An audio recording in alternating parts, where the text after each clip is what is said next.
The lawyer's office smelled like old paper and lemon polish. I sat across from Mr. Henderson, still trying to process what he'd just told me. My great-uncle Martin had left me his farm, all 200 acres of it, including the main house, 3 barns, and apparently a whole lot of trouble I didn't know about yet. "There's one thing you should be aware of," Mr. Henderson said, sliding a folder across his mahogany desk. "The Willowbrook Estates HOA has been persistent." I raised an eyebrow. "Huh?" Uncle Martin's farm was built in 1887. "What HOA?" "That's precisely the issue." He opened the folder, revealing a stack of letters, each more aggressive than the last. The development went up around the farm about 15 years ago. They've been trying to absorb the property ever since.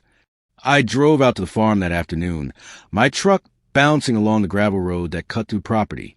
The old farmhouse stood proud on a hill, white paint peeling but dignified, surrounded by fields that rolled toward distant tree lines. It was beautiful. It was mine. And apparently, someone wanted to take it. The next morning, I was on the porch with my coffee when a silver Mercedes SUV came crawling up my driveway like a shark circling prey. A woman emerged, her hair shellacked into submission, wearing what I could only describe as affluent casual, clothes that cost more than my truck but were designed to look effortless. "Good morning," she called out, her smile tight and practiced. "I'm Diane Pritchard, president of the Willowbrook Estates HOA. You must be the new owner." "That's right. Emma Chun." I didn't get up from my chair. Her smile flickered. "Well, Emma, I wanted to welcome you to the neighborhood and discuss some important matters regarding your property." "I'm listening." Diane climbed the porch steps without invitation. "First, we need to discuss the road situation. The main access road that runs through your property, that's actually HOA property now." I nearly spit out my coffee. "Excuse me?" "It's all documented," she said, pulling papers from her designer bag. "When Willowbrook Estates was developed, an easement was established. The roads belong to the HOA, which means you'll need to pay your fair share of maintenance, retroactively, I might add. Your uncle refused, but we're hoping you'll be more reasonable." I set down my coffee and took the papers. The documentation was a mess of legal jargon, but one thing was clear. This wasn't an actual deed or title. It was an HOA declaration from 2009, signed by the developers and the HOA board. My uncle's signature was nowhere on it. "This doesn't have my uncle's consent," I said. "The easement was established through majority agreement of surrounding property owners. My uncle's property was here first, by over a century." I handed back the papers. "So no, your HOA doesn't own my roads." "Nice try, though." Diane's pleasant mask cracked. "Ms. Chun, I don't think you understand the situation. Without HOA cooperation, you'll have no access to municipal water, no trash pickup, and we control the electrical easements. The farm has a well, septic, and our own electrical lines." I interrupted. "Been that way since before your development existed. Anything else?" Her eyes hardened. "You're making a mistake.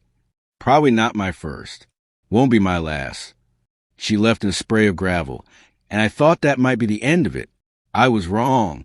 3 days later, I found a construction crew at the far end of my property line, setting up orange cones along the main road. I drove down in my truck, dust billowing behind me. "What's going on here?" I asked the foreman, a tired-looking man with a clipboard. "HOA work order," he said, barely looking up. "We're blocking off this road for repaving. Should be done in 6 weeks. This is private property. You can't just—" "Lady, I just follow orders. Talk to the HOA." He turned away, speaking into his radio. I pulled out my phone and called Mr. Henderson. 20 minutes later, I had a cease and desist letter being faxed to the construction company's main office. The crew left, confused and irritated, but they left. That night, Diane returned, this time with reinforcements. 2 board members flanked her, a man in golf clothes and a woman who looked like she carried her way through every retail establishment in a 50-mile radius. "You can't keep obstructing HOA business," Diane announced from my driveway. She didn't even bother with pleasantries this time. "It's not HOA business. It's my property. The roads are a shared community resource. The roads are mine, I said, walking down the porch steps. Built by my family, maintained by my family on my family's land. You built around us. That doesn't give you ownership. The golf-clothes man stepped forward. We have legal precedent. No, you have a wish list disguised as bylaws.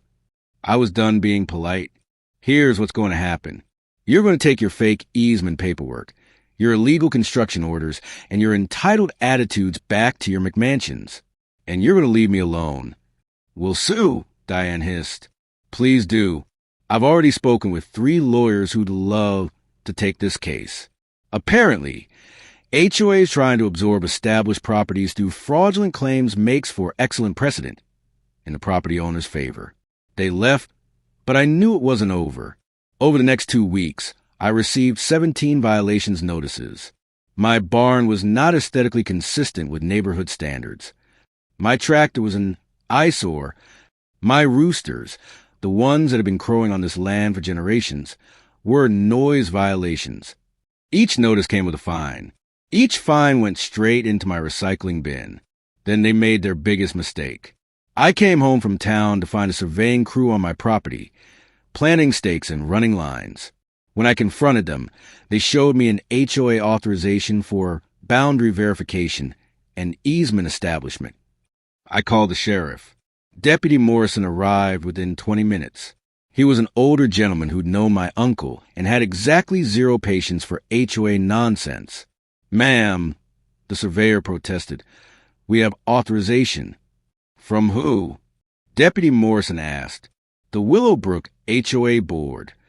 Do they own this property? Well, no, but... Then they can't authorize work on it. He turned to me.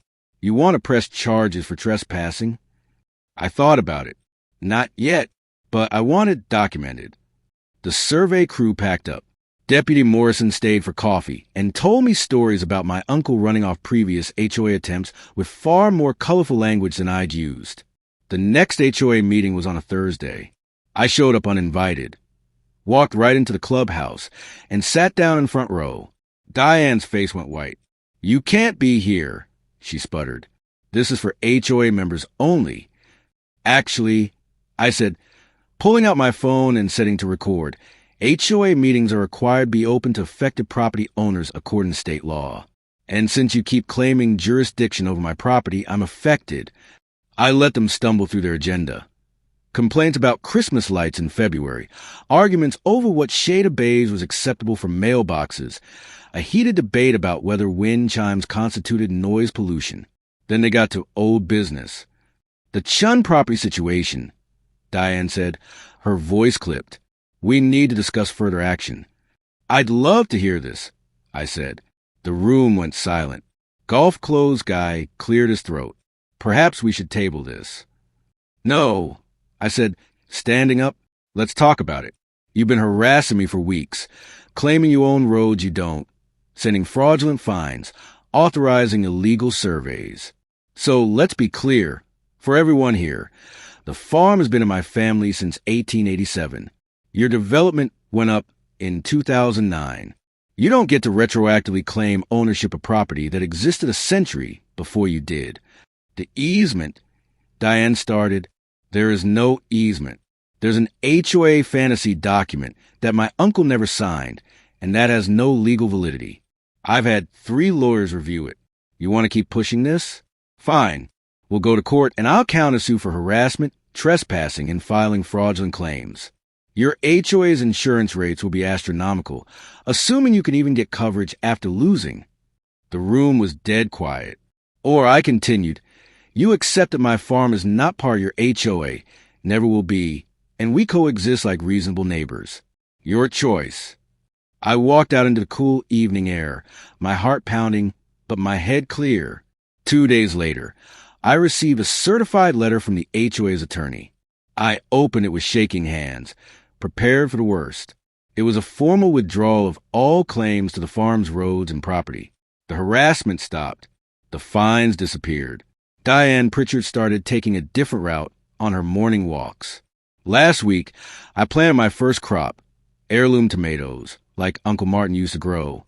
The old farm is coming back to life, one row at a time. Sometimes I see the HOA residents looking over the fields with something like longing, maybe remembering what land looks like when it's actually used for something real instead of just maintained arbitrary aesthetic standards. The roads are still gravel. The barn is still weathered. The roosters still crow at dawn. And every bit of it is mine,